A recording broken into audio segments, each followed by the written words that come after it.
তোমাদের রেডি না দেখো পিছটা ওটা এটা তো শেষ তো কোশ্চেন মিল গিয়ে শেষ না একটু বাকি ছিল না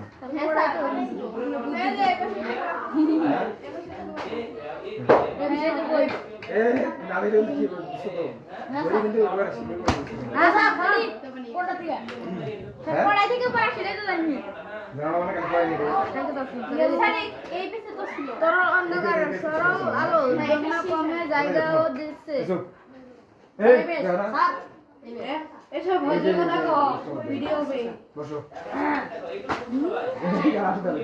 সবচেয়ে বড় গান স্যার দেখলো জরুরি আপনি আমাকে ও স্যার এটা তো পড়াই ফেলছে স্যার সবচেয়ে বড় দাবিটা রাখি 1 লক্ষ লোহার স্যার পরে বৃষ্টি আপনি জায়গা ধরে নিদ্রিতে চোখে যে রকম পরে আমার চোখে ঠিক তেমনি এসে পড়লো হ্যাঁ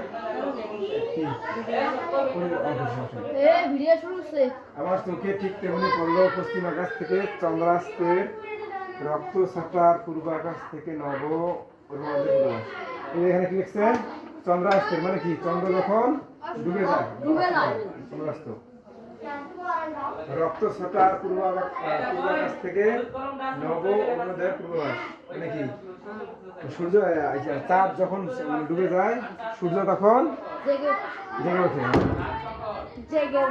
রাস্তা ক্রমেই শুরু হয়ে আসছে রাস্তার চারদিকে দোকানপাট এখনো বন্ধ দু একটা কফির দোকান খুলি করছে মানে কি দু একটা কফির দোকান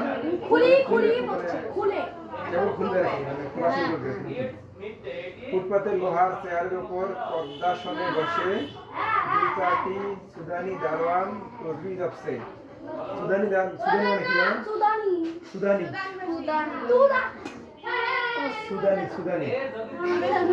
সুদানি মানে সুদানবাসী সুদান দেশের নাম ওই দেশ সুদান দেশের বাসী আমার বলবো কি খারাপ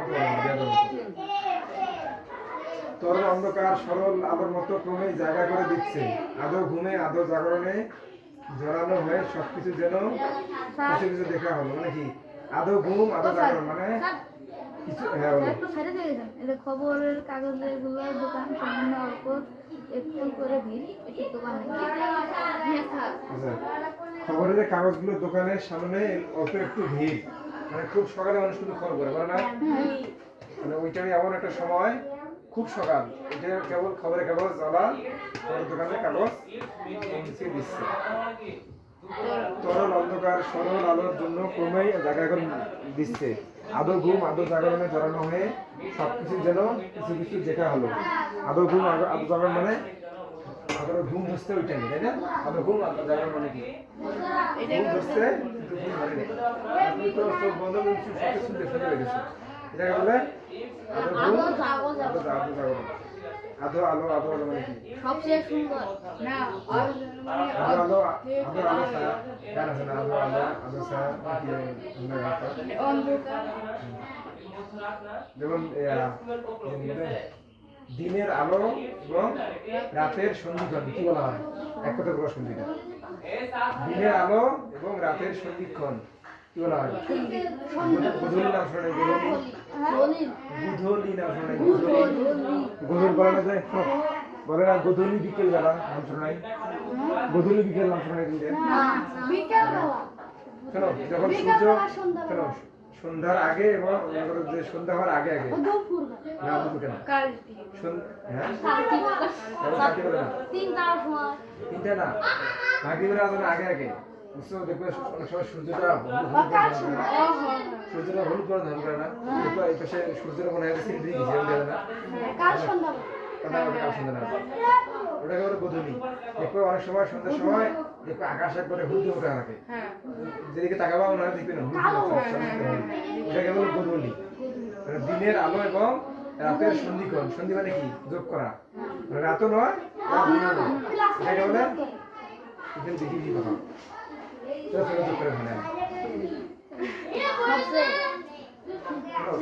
সবচেয়ে সুন্দর দেখা ছিল মসজিদের মিনারগুলো মসজিদের মিনার তো জানো তাই না যেখানে যে মাইক রাখা হয় লম্বা যে মিনারটা এটা মিনার এদের বহু মিনার দাঁড়িয়ে আছে আল্লাহর নামাজের ঘর মসজিদের উপর মসজিদের যে নিপুণ মোলায়েম কারুকার্য আছে সেরকম করবার মতো হাত আজকের দিনে কারো নেই। মানে মসজিদের মিনারের উপর যে কারুকার্য মানে ডিজাইন করা আছে ওই রকম বর্তমান যুগে দেখা যায় না। তাই প্রকৃতির গলা নিয়ে নাই কি বললাম মসজিদের মিনার বলে না, যেখানে মাইক দিয়ে আলো দেখবো অনেক সময় লম্বা একটা মসজিদের সাথে বলে মিনার। আর মিনারের আর মিশরের কায়রো শহরের মসজিদগুলো এমন যে ওটা অনেক অনেক আগে মানে পিরামিড জল বানাইছিল না, ওই টাইপের মানুষের তৈরি করা। এই কারণে ওই রকম কারুকাজ বর্তমান যুগের মিস্ত্রি বা যেটাই বলো কেউ তৈরি করতে পারবে না। নাই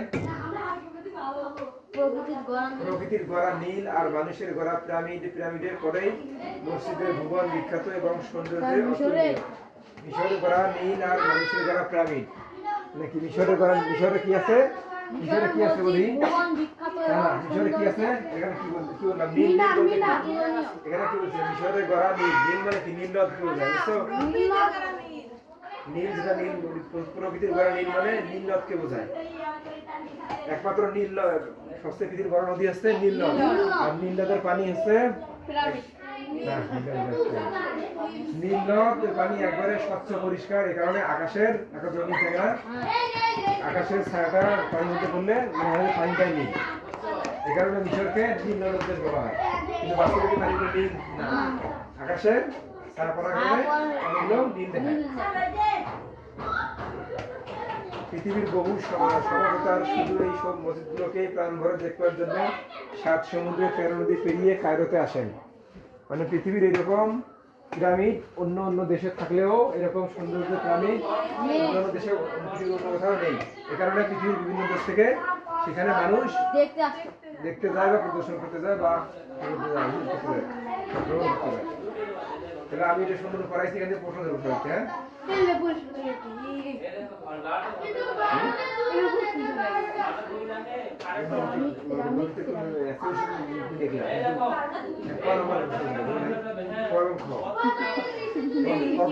প্রশ্ন কিন্তু মানে লিখে বাবা। হ্যাঁ আমি শুরু করতেছি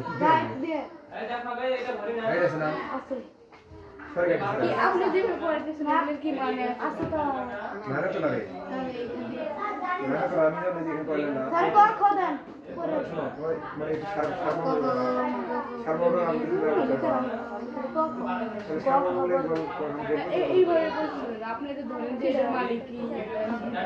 মানে কি বলতে কি মনে করি এগুলো কি মানে না বলতে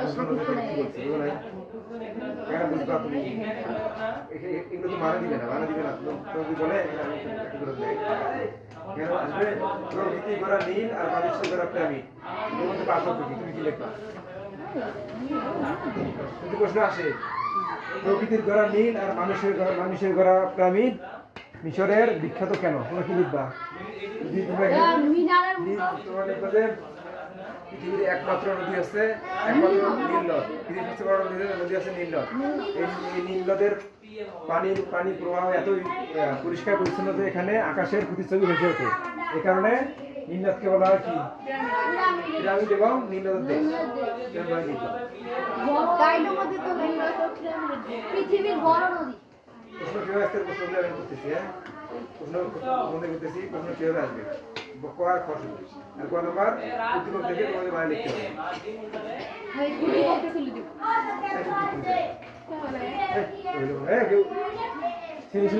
দেখার সময় কিছু উদ্দীপক ধারাবাহিক কাজ করবে না, উদ্দীপক হবে না।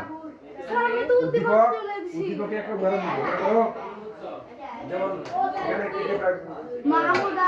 এখানে মনে করে গিয়েছে, এখানে কারোর মধ্যে বেড়াতে গেছে না দুজন, এরকম দিবে যে বাংলাদেশের দুজন বেড়াতে আসছে।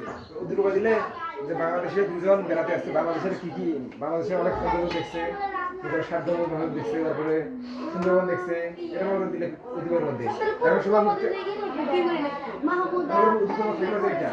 যে বাংলাদেশের চীনা পর্যটক এসে বাংলাদেশে সাধ্যমূলক দেখছে, তারপরে লোক দেখছে, সুন্দরবন দেখছে, এটা আছে। এখন দিবে প্রশ্ন দিবে যে মিশরের কায়রো ভ্রমণ এবং বাংলাদেশের 7 গম্বুজ মসজিদ ভ্রমণ এর মধ্যে পার্থক্য কি?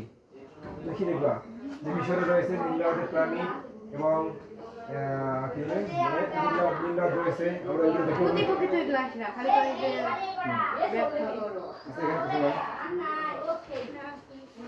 স্যার বইয়ের প্রশ্ন তুলে স্যার এখানে দেখো এই নীল নদের পিরামিডের দেশ কার লেখা বলে কার লেখা উঠে চোখগুলো রাতের বেলা সবুজ দেখা ছিল কেন উঠে চোখের উপর মোটরে হেডলাইট করার কারণে তার চোখগুলো নীল রঙের দেখাচ্ছিল সবুজ রঙের না সবুজ রঙের দেখাচ্ছিল কিন্তু আমরা আমরা আমরা আমরা সাধারণভাবে কল্পনা করতে পারি ভূতের রং কি ভূতের চোখের রং সবুজ ওটা দেখা দরকার নেই তোমরা লিখবা এটি দেখো মোটরের মোটর উঠে চোখের মোটর বুঝাই দেন স্যার মোটরের চোখে আমরা কয়েকজন বন্ধু শীতের ছুটিতে সেন্ট মার্টিন গ্রীষ্মের ছুটিতে সেন্ট মার্টিন দ্বীপের উদ্দেশ্যে রওনা হলাম। উদ্দেশ্য ছিল দুচোখ ভরে প্রাকৃতিক দৃশ্য উপভোগ করা। ঢাকা থেকে চট্টগ্রাম, আবার সেখান থেকে কক্সবাজার গেলাম। সেখান থেকে সেন্ট মার্টিন, কি অপরূপ দৃশ্য আর সৌন্দর্যের মাখামাখি।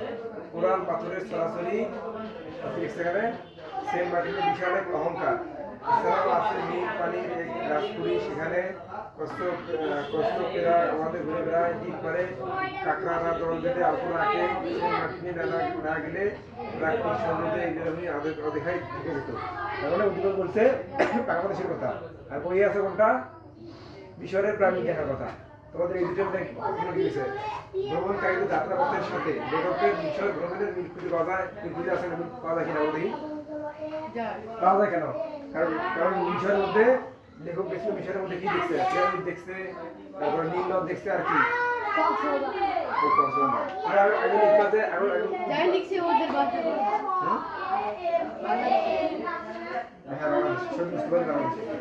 এখানে এখানে দেখাচ্ছে যে বাংলাদেশে ভ্রমণ করছে, কিন্তু বইয়ের মধ্যে আছে মিশর ভ্রমণ কথা।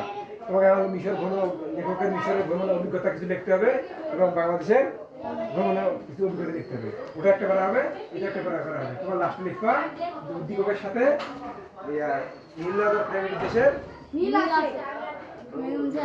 প্রথম বেলা লিখলে আসো। প্রথম বেলা লিখলা কি প্রথম বেলা লিখলা উদ্দীপকটা, আর দ্বিতীয় বেলা লিখলা বই থেকে। প্রথম বেলা লিখবা হলো বই থেকে, দ্বিতীয় বেলা লিখবা উদ্দীপক থেকে। লিখবা যে উদ্দীপক থেকে সমস্যা নেই, উদ্দীপক লিখতে হবে।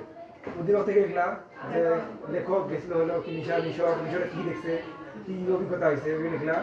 তারপরে লিখবা যে উদ্দীপক লিখছে, উদ্দীপক কোথায় গেছিল, কোথায় ঘুরছে লেখার পর লিখবো যে উপযুক্ত আলোচনা থেকে আমরা বলতে পারি যে কি করি মিশরের পিরামিড ভ্রমণ এবং বাংলাদেশের ভ্রমণকারী যাত্রাপথের সাথে লেখকের মিশরের ভ্রমণের মিল খুঁজে পাওয়া যায়। এখানকার লিখবা এবং বইয়ের কিছু লিখবা অভিজ্ঞতা, এখানকার অভিজ্ঞতা এবং বইয়ের অভিজ্ঞতা লিখবা, তাইলে গরম শেষ।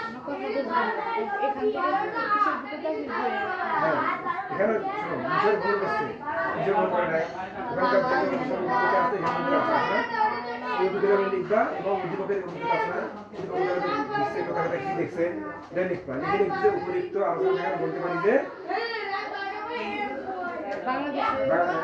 ভ্রমণকারী যাত্রাপথের সাথে লেখকের মিশর ভ্রমণের মিল খুঁজে পাওয়া যায়। শেষ। তারপর কি আছে? সেন্ট মার্টিন না গেলে প্রাকৃতিক সৌন্দর্যের এই জেলাগুলি অদেখা যেত। এই বক্তব্যটি নীল নদের পিরামিডের দেশ রচনার আলোকে বিশ্লেষণ করো। এখন রচনা হবে না, এটা আগে কি করে জানো? যে দেখবে যে সেন্ট মার্টিনের যা কি দেখছে সে দেখে নাই, কিন্তু আবার নীল নদের পিরামিডের দেশে যা কি দেখছে অনেক দেখছে না। শোনো উদ্দীপক থেকে যে অংশটুকু লেখা যায় এখানে কি লিখছে দেখো। এখান থেকে উদ্দীপক তুলে দিবা আর বইয়ের ভিতর থেকে দিবা গ ঘ পার্থক্য কি জানো? গ ঘ পার্থক্য শুধু একটাই, গ ঘটা আছে না একটু বেশি করে লিখবা আর ঘটা একটু সমস্যা নেই। ঘটের মাঝে থেকে কিছু খালি বলবো আচ্ছা শোনো একবার শর্টকাট কথা শোনো গোয়ার বাকি না গোয়ার মধ্যে তোমার উদ্দীপক যেটা থাকবে না আর তোমার বইয়ের মধ্যে যেটা আছে প্যারার মধ্যে যেটা আছে ওটার সাথে এটার মিল আছে এই কারণে আমার বই দিয়ে লাগছে তোমাকে লিখতে হবে এই গল্পের সাথে ওই গল্পের যেটা হলো মিল আছে উদ্দীপকের সাথে মিল আছে। হ্যাঁ উদ্দীপকের সাথে এই পুরো আগে লিখবা বইয়ের মধ্যে লিখবা লেখার পর লিখবা যে তারপর উদ্দীপক লিখবা লেখার পর লাস্টে লিখবা উপরিক্ত আলোচনা থেকে আমরা বলতে পারি যে উদ্দীপকের সাথে নীলনদের প্রেমিক দেশের কিছুটা হলো মিল পাওয়া যায় সাদৃশ্য রয়েছে মাঝে প্রথম যেরকম দেওয়া থাকবে যে সাদৃশ্য রয়েছে কিনা ব্যাখ্যা করো বিশ্লেষণ করো বুঝলো নাই আর ক খ মানে লেখা যাবে না ক খ কোন মানে লেখা যাবে না বুঝছো ক খ কোন পদে মানে লেখা যাবে না ক খ মানে লিখলে নাম্বার পাবো না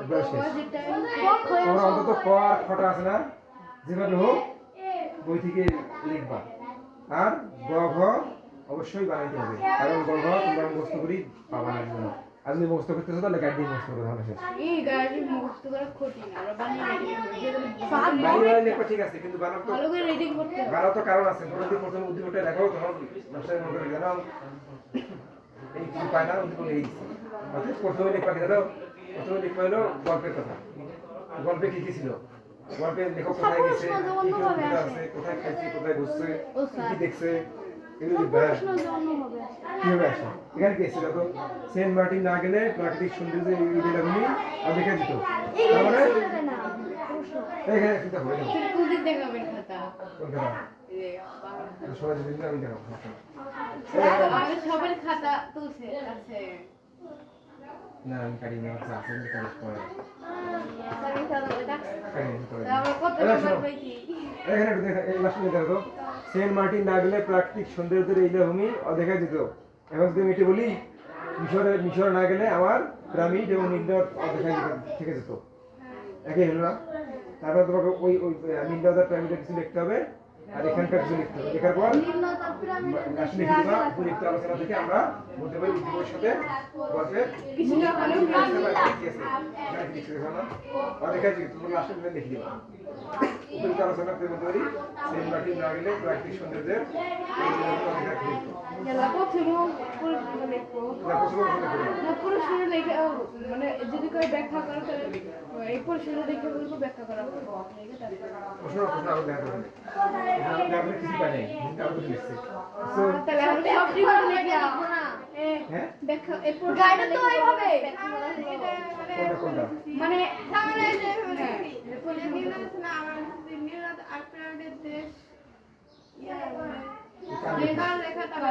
তারপর লিখো যে নীলনদ প্রাকৃতিক দেশ হচ্ছে কার লেখা তো বুঝতে পারি শেষ উটের চোখে গুণ রাতে সবুজ সবুজ দেখা খুঁজে পাওয়া যায়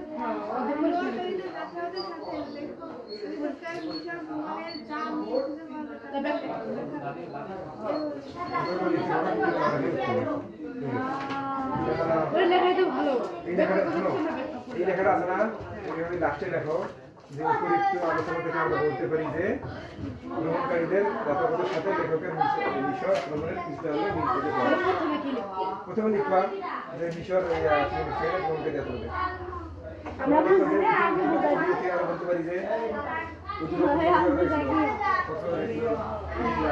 আগে বলে দেন তাহলে পরীক্ষার আরে মধ্যে আমি তো দেখো কিনেছি এটা কোনো সমস্যা না পরে পরীক্ষা তো ভালো পরীক্ষার মধ্যে তাহলে ভুল বেশ না আমি নাম্বার সবাই ভালো বলছি এত দেখুন তাহলে ভুল লিখছি সরকার বুদ্ধি ভালো দিলে এই লিখছি তারপরে পরে দেখো শ্রেয়সী তার বন্ধুদের নিয়ে বাংলাদেশের রাজধানী ঢাকার উদ্দেশ্যে রওনা হলো পদ্মা ও যমুনা রূপালী স্রোত পাড়ি দিয়ে তারা একসময় ঢাকায় পৌঁছলো সেখানে তারা প্রথমে যায় লালবাগের দুর্গে এ যেন ফেলে আসা মুঘল সাম্রাজ্যের একটু রাজত্ব মুঘল সাম্রাজ্যের স্থাপত্য ঐশ্বর্য এখানে লুকিয়ে আছে এখানকার দরবার হল পূর্বীর মাজার ও শাহজাদা আজমের মসজিদ দেখে তারা ছবি তুলতে লাগলো তারা শেষ পর্যন্ত স্বীকার করলো এখানে আসার ফলেই তারা ইতিহাস ও সম্রাটের হারিয়ে যেতে বসা বিশাল কৃতির সঙ্গে পরিচিত হতে পেরেছে যেখানে তারা কি গেছে উদ্দীপকের নীলনদ প্রাণীদের দেশ বাস্তবের দিকের সাদৃশ্য রয়েছে তা দেখা গেল এখানে কি হয়েছে আমরা এখানে দেখো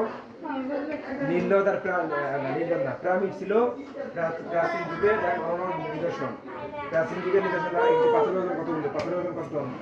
তো এটা তো বানাই তার জন্য বেশি। হ্যাঁ, তোমরা আগেও থেকে লিখবা এখানে নীলনদ আর পিরামিড। এখানে লিখবা যে প্রেয়সী তার বন্ধুদের সাথে বেড়াতে গিয়ে দেখলো কি লালবাগ দুর্গ দেখলো, তারপর কলিঙ্গবাজার দেখলো, ছবি তুললো, অনেক সুন্দর অভিজ্ঞতা হলো। বাড়ি লিখবা, লেখার পর লিখবো যে তারা অন্যদিকে পুরো লিখে না, দুটো লিখে তারপর লিখবো অন্যদিকে আমরা নীলনদ আর পিরামিডের দেশে, নীলনদ আর পিরামিডের পিরামিড দেশ ভ্রমণ গল্পে আমরা পাই লেখক লেখক পিরামিডের দেশে ঘুরতে গিয়ে তার নানা রকম অভিজ্ঞতা হলো, এত বড় পিরামিড তৈরি করছে। লাস্টে লিখবা যে তাই আমরা বলতে পারি, উপযুক্ত আলোচনা ক্ষেত্রে আমরা বলতে পারি এই পিরামিডের সাথে উদ্দীপকে কিছুটা মিল করা সাদৃশ্য রয়েছে। উপযুক্ত লেখা লিখবে। পরীক্ষার আগে বলে দিতে এখন তো লিখুন না দিলাম পরীক্ষা দিলাম না এটা পরীক্ষা পারেন না, পরে পরীক্ষা থেকে ভালো হলে তাহলে দাবিতে ভালো করে 350 টাকা দিয়ে কি হলো কি পরীক্ষার 350 টাকা আপনি নিয়ে গেছে এই সাথে আমি থাকাই নীলনদ আর পিরামিডের দেশ, নীলনদ আর পিরামিডের দেশ এদিকে বলো।